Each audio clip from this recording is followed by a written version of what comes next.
Hey everyone, welcome to the G3 Experience podcast where faith and sports collide. I'll be your host, Chris Avila, and I'm so excited to have our guest today. His name is Noah Arnold, and he is leading in a space that is growing like crazy. It's considered the action sports area, but specifically skateboarding. So I'm so pumped. Noah Arnold is in the house. What's up, my man? What's up, dude? So glad you're here. Bro, give them really quick some statistics, what's going on, and how Camp Arnold started Skate Church. Give it to us. Yeah. Well, thank you for having me. So my last name's Arnold. I've been known as Mr. Arnold. I've been teaching 12 years, so Camp Arnold just kind of grew and happened organically. So this year I stepped away from teaching, and Camp Arnold is the umbrella of many things I have a heart for, which includes outreach, which includes specifically the skate parks. So the research that I've done in the action sports world, that since the pandemic, 490 million people are involved in action sports. Wow. It's too big to ignore, right? Like Right. it's in the Olympics. So I have a heart for that culture. I grew up skating. My first love was snowboarding in the action sport world. Nice. Did a handful of years with wakeboarding, but skateboarding has been a place where it's my outlet, and it's something I love doing, and I have a heart for those kids because I've seen firsthand that the skate parks can be a place where kids go to get away from broken homes. Right. They're dealing with suicidal issues, Right. drug abuse, alcohol abuse, depression, anxiety, different things. So when I started this skate church, the vision was to share my faith, impact the skate park culture with the power of Jesus, and for each individual to see, hear, and respond to the gospel. So we do that at Frisco Skate Park. We meet every week, Thursday night, 6:45. We have a sit down. We do a lesson. We feed them. We give them water. Amazing. Walk alongside them and mentor them. So we've been doing this now for a year and a half, and I'm about 3 months into doing it full time. So it's been a journey. Wow, man, that's crazy. So tell me a little bit about your journey, because you're saying snowboarding. There's no snow around here in Texas. Yeah. But tell me about your journey, how God got you from Mr. Arnold to now leading this amazing ministry. Yeah, so I'll start quickly about me. So I grew up in the Midwest. I grew up in the state of Wisconsin, gave me my blue collar, hardworking edge. So I didn't have a church or a youth group growing up. So my parents put me in summer camp. And summer camp, I loved it. I loved everything about it. And as a student and also on staff. And summer camp changed my life. So it just became a part of me. Grew up skating, grew up snowboarding. I did play basketball, baseball, big basketball, baseball guy. Got into my first year out of high school, went to Colorado, did a bunch of snowboarding. Wow. Loved it. And when I got married, and I married a California girl, a Southern California girl. So when we moved to California, I got a job teaching in the South Bay, Manhattan Beach, California. And Beautiful. I was known as Mr. Arnold. I was teaching physical education. I got a degree in PE, K through 12, had a great job. And so Mr. Arnold was who I was. And so I have a heart to go above and beyond. So I thought, why don't I now be someone that can impact these kids? It really had nothing to do with skateboarding at the time. Right. Camp Arnold was just me. Like, it was Mr. Arnold. And then Right. if you knew me, if you were in the community and you drop your kids off, it was just me running camps to make a little extra money and to have this above and beyond approach. So, okay, you got this huge heart. So when did God become real in your life? Because this is obviously talking about this impact that you have, this passion for God. But when did that become real? And you're like, man, I want to live for Jesus. This is the real thing. Yeah. So going back to the summer camp thing. So it was a church camp. Yeah, it was a Christian sports camp. Got you. So again, I went as a kid, as a camper. Nice. Loved it. I loved the counselors. I loved the traditions, the energy, that cutting off of distractions. Right. But so when I got to college, I was making terrible choices in college. I was making some poor choices, alcohol, drugs, addiction issues, women.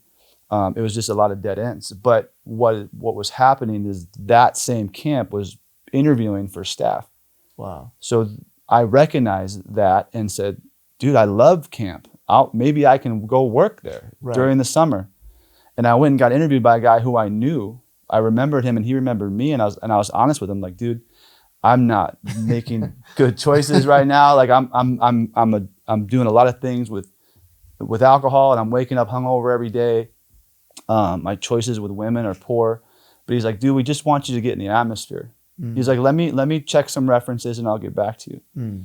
So I got on staff, but I was cleaning toilets. I was a maintenance guy. I didn't do the fun thing in camp, but the point was he got me in the atmosphere. Yeah. And I remember the first week is all staff, right? Before the students come, and we're doing our testimonies. And I was about 22, 23 at the time.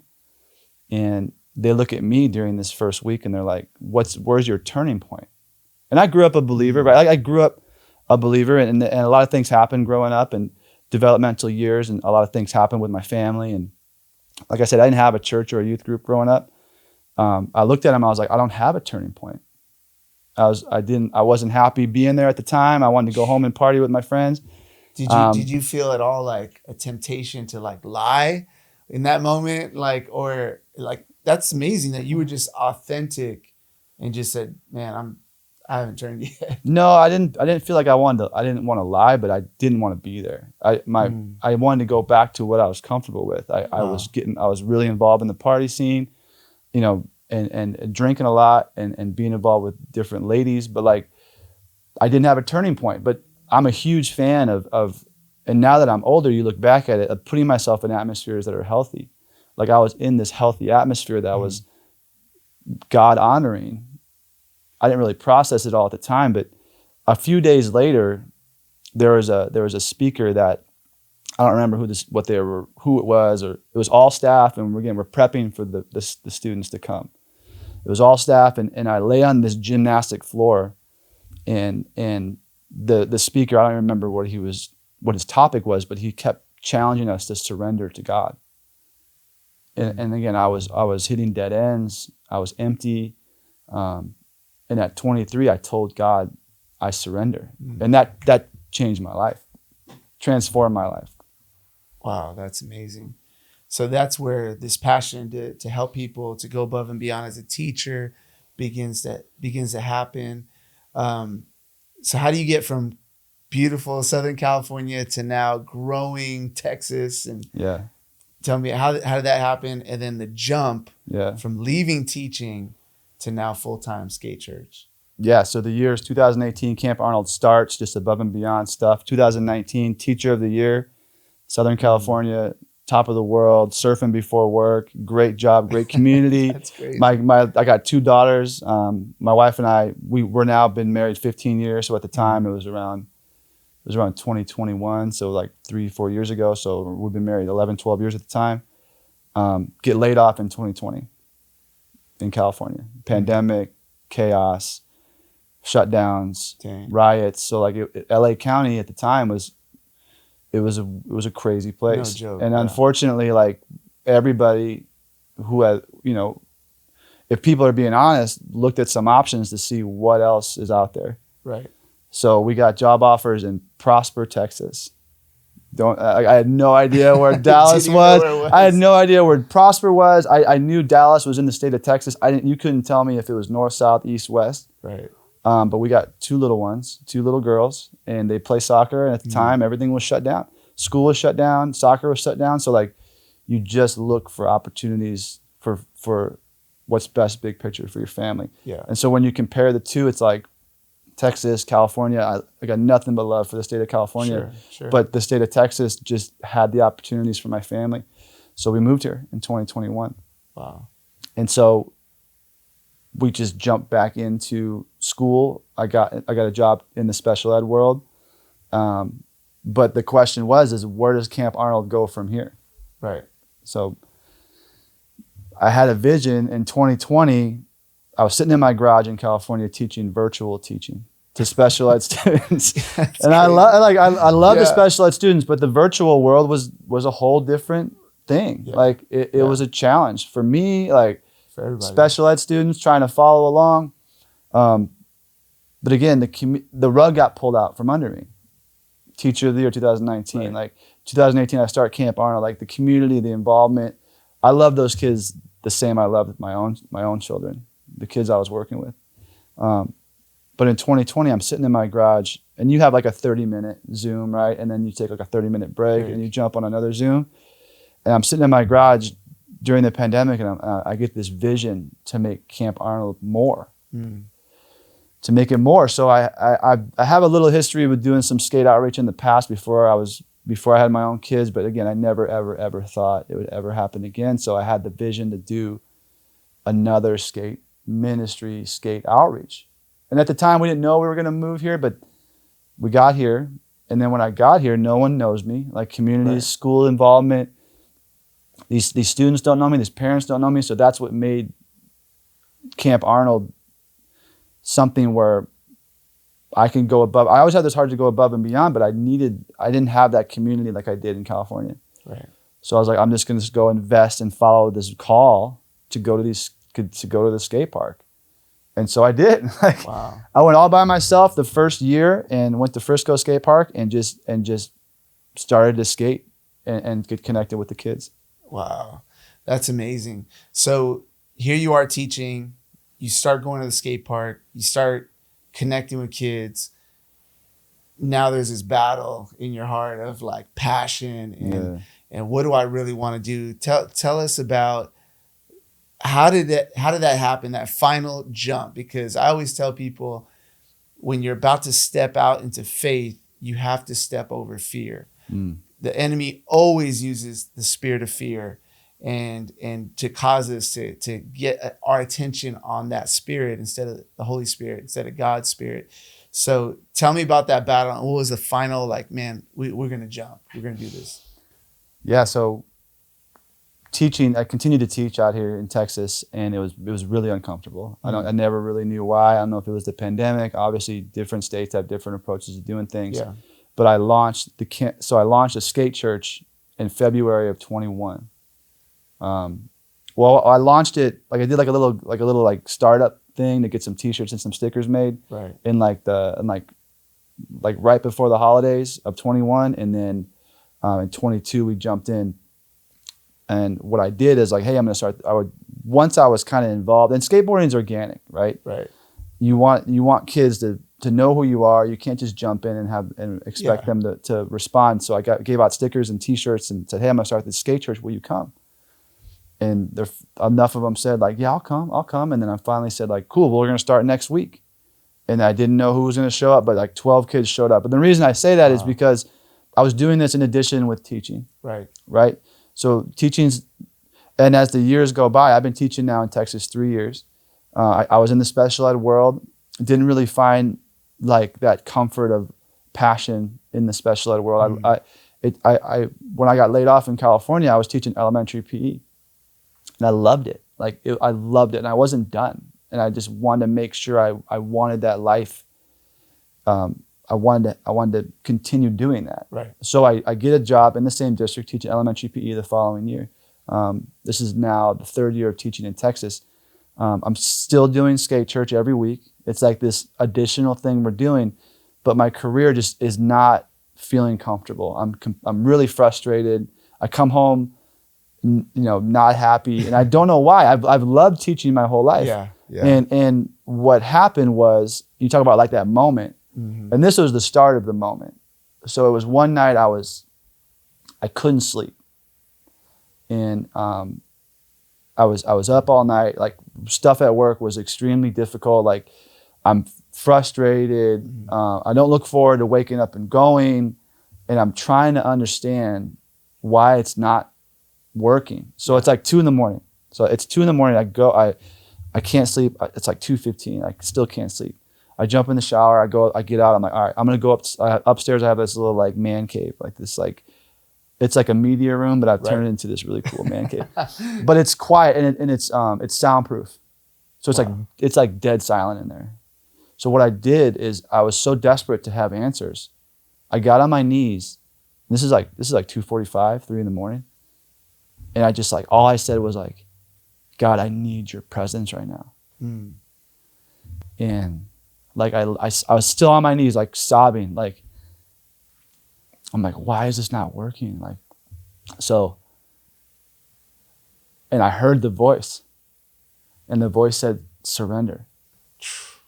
And what I realized, dude, is like, I had been holding on to my career and trying to get back a life that I wanted. Like, obviously the pandemic affected a lot of people, right, including myself, and that rug got pulled out from under me. And like, I wasn't done doing that. Yeah. Teacher of the year, like community involvement. Yeah, you're comfortable. Kids who know me, like I know them, like I was these relationships, and like things were working.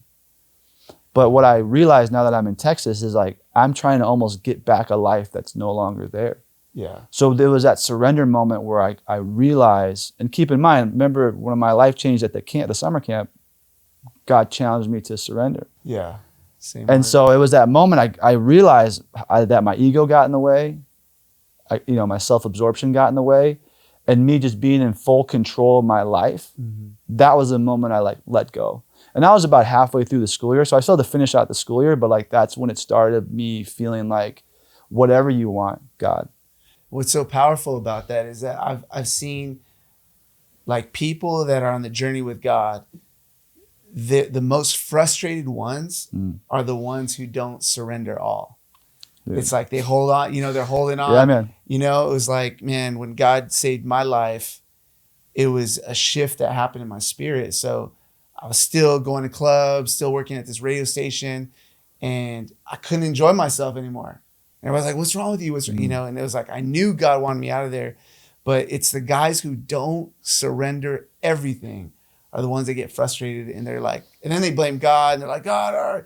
But it's like, God's like, I just need you to surrender everything. Yeah. Your identity, who you are, what you're doing. You need to surrender it all. So that's so powerful, man, that you got alone in God's presence and he speaks. Our pastor always says this. He says, it's easy to hear God when you get in his presence, and so that's so encouraging. Was there any, did you feel like kickback when you started, when you jumped, you're like, I'm doing this full time. What were some of the keys? Because I believe there's people probably watching that are in the same shoes as you. They're like, man, I hate this job. I feel God pulling me to do something that's going to impact his kingdom.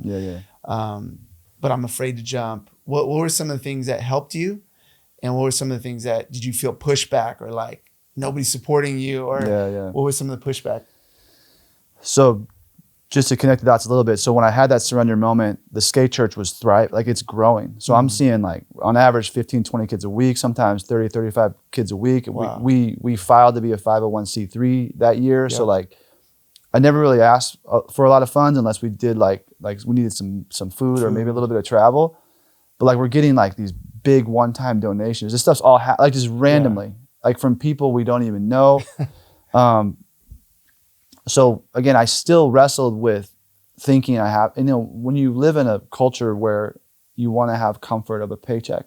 Right. So I still looked for different opportunities in teaching. Like I interviewed like highly qualified, like crushed the interview, didn't happen. And these doors were closing. And I realized when I talked to my wife, I was like, babe, I think I'm ready to go full time. Yeah. And so obviously, and having a supportive wife, and this is like number one, right? Like, and I know Unity, families and people that if they're not on the same page, or if they're not on the same page yet, they continue to go and it's affecting their family. So again, my wife, we've been married 15 years.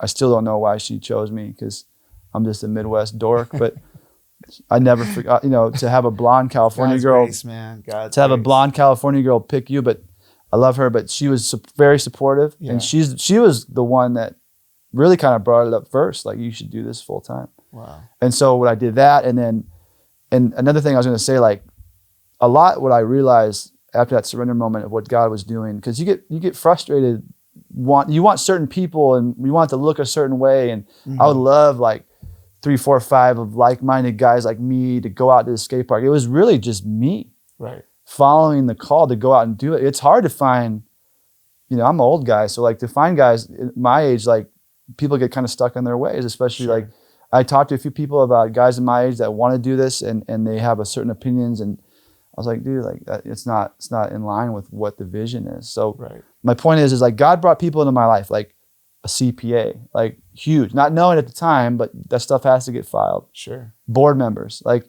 this stuff has to be done. That's just lays the foundation. And when you build a skyscraper, you have to dig down first.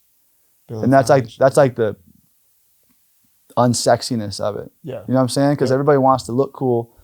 But what I realized is God was bringing in these people that I thought they were supposed to be people that looked like me. But it's people on the back end of things that were really helping me get the foundation laid. And I still feel like I'm digging down to build this skyscraper. And so when all that stuff was in place, and then you get all the tax ID, the business stuff, like all that stuff in place, and you got your wife's support, you got board members that approve everything, and then you seek a lot of counsel. And I fasted for 3 days, and I finally talked to my principal at the end of the year. I was like, I'm being called full time in the mission field. I was like, I will not be returning next year. Wow. What did they say? How did they respond? She was super supportive, cool. and called it very honorable and totally understood, because she was aware of what I was doing. And again, it just became something what I never thought the skate church would become a full-time thing. Again, I have a heart to go above and beyond. I have a heart to share with people good news, right? And if we're really believers like we claim to be, and in the skateboarding world, we say, we use the term posers or phonies, like don't be a poser, don't be a phony. Right.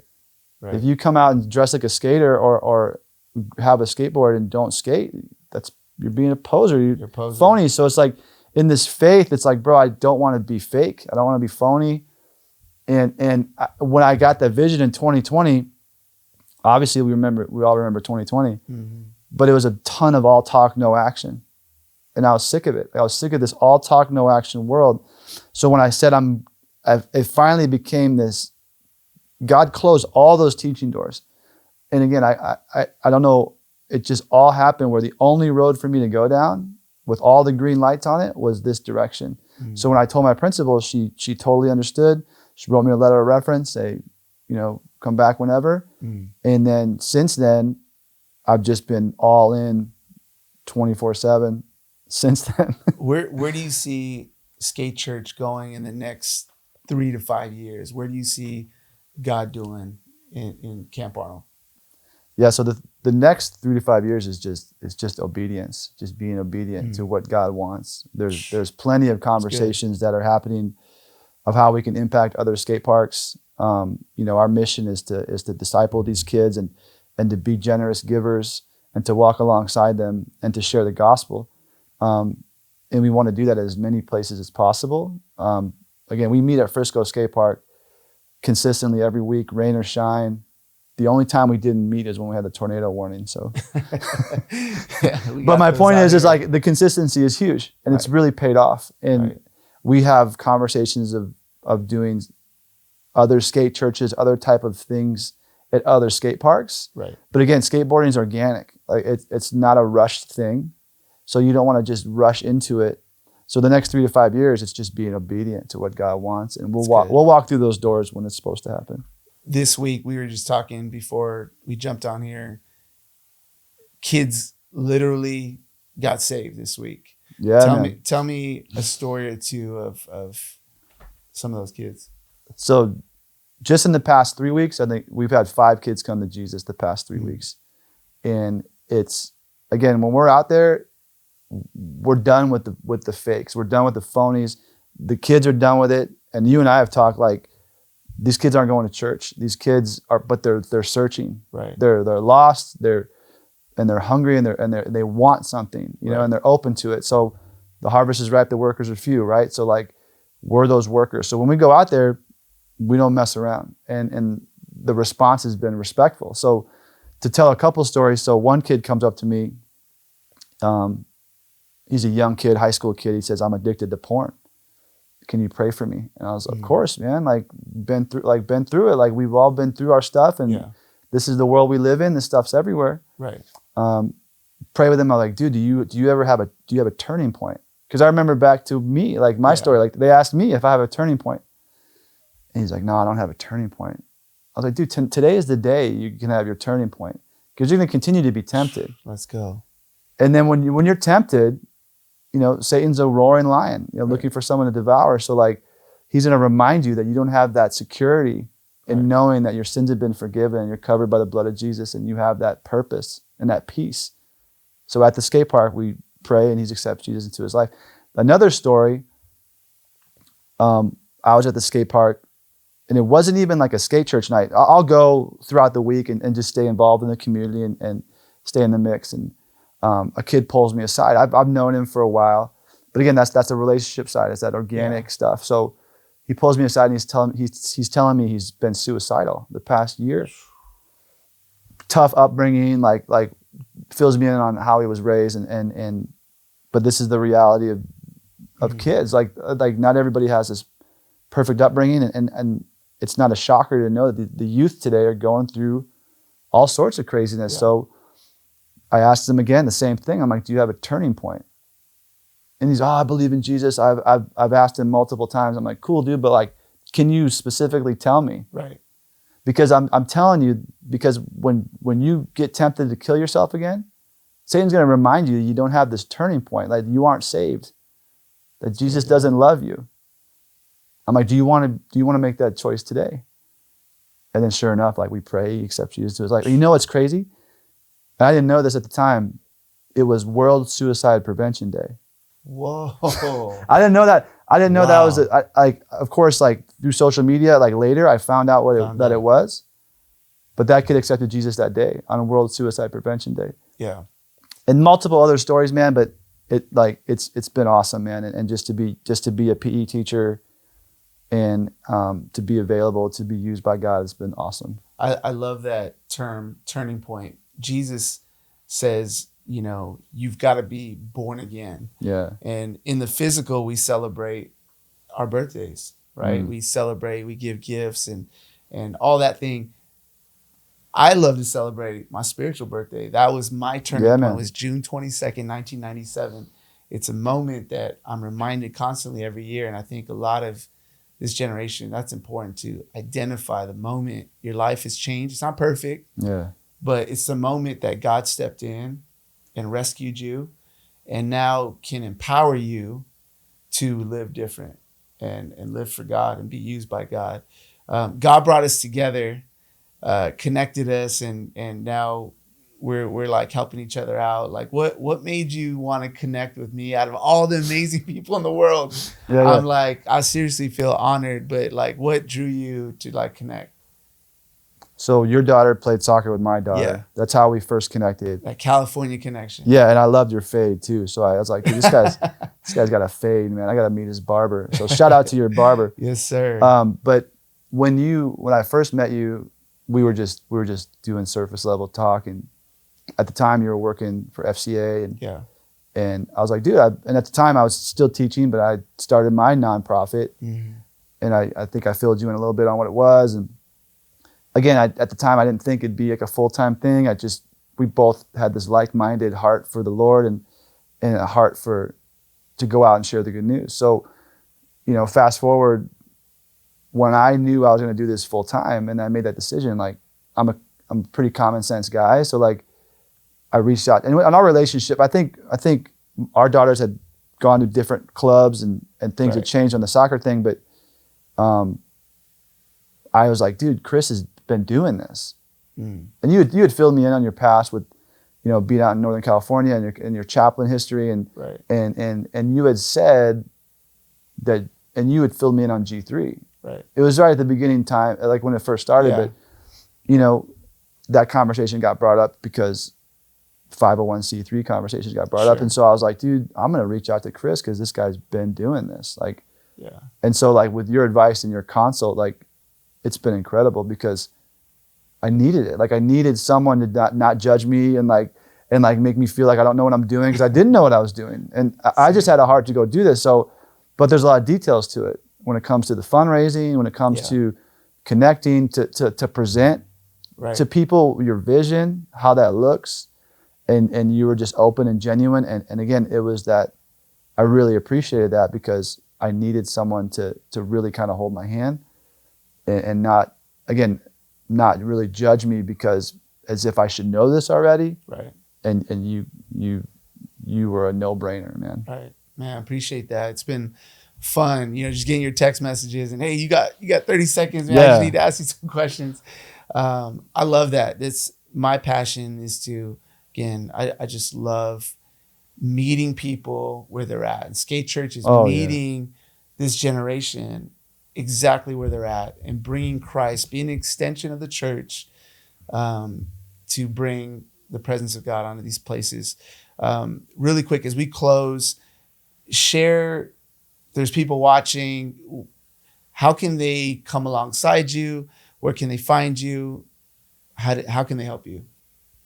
Yeah, so first, all social media platforms at Camp Arnold Skate Church. Perfect. Website is camparnold.com/skate church. Again, we meet in Frisco, Texas, the local Frisco skate park every Thursday night at 6:45. So if you're local, come hang out with us, come skate with us. And you don't have to skate to be there. A lot of people get hesitant to come, but they want to be involved. Just come out and see. And then you'll know how you can be involved and be supportive of what we do. And all information to come alongside us and partner with us is on the website. So check that out. And my personal Instagram is Noah Narnold, at Noah Narnold, because all the kids when I taught would call me Narnold. But they did it because they knew I was into action sports, so they added a G. So my first name is N, my last name's Arnold, so we just put Narnold. So Noah Narnold is my Instagram. There you go. So if I show up, I got knee pads, elbow pads, full helmet. Like, you guys can accept me, man. Oh, dude, bro, again, we don't care at all, man. Like, and what's beautiful about the skate culture is like, we just want to see people succeed. Like we really do. And like, when it becomes like an issue of like people worrying about what people think, and like, that's when it becomes so obvious. Like, dude, if you're gonna fall, just get up. Like, and we're gonna cheer you on. And people need to understand, like, kids at skate parks and people in the skate culture, like, we're cheering each other on. We're all individual. We kind of have our own individual style, but it's family at the same time. So we'll cheer you on. If you show up in pads and helmets and stuff, and like, and you're having a blast, dude, we will cheer you on. That's awesome. Does your wife ever be like, hey man, you get hurt, you're gonna be in trouble when you get home? No. I see some of your videos. You're doing some. No, I mean, again, and another point I want to make is like, I'm over 40 years old, so like, I've never claimed to be the strongest skater, but again, I serve a God who's bigger than that. So, but yeah, I'm doing things a 40-year-old probably shouldn't do.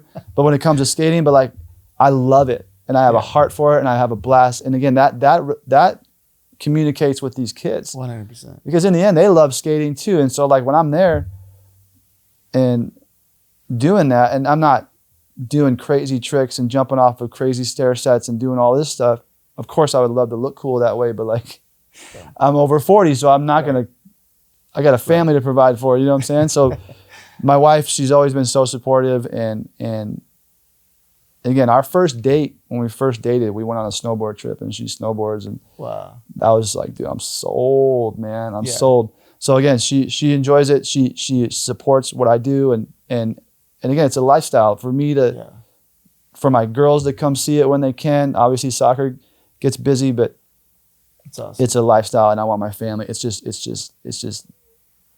not different when I'm at home compared to when I'm at the skate park. Right. Now, your authenticity is what, this generation can really sniff out, whether you're real, whether you're fake, and that's what they're looking for. Yeah. So, man, I'm so pumped for you, man. I'm excited. I just want to thank everybody for watching, for listening to the G3 Experience podcast, where we are going to hopefully have weekly to monthly content on sports and faith. Please share this, follow, like, subscribe, do all that stuff. We need to get the hope of God to this world. So thanks again. God bless.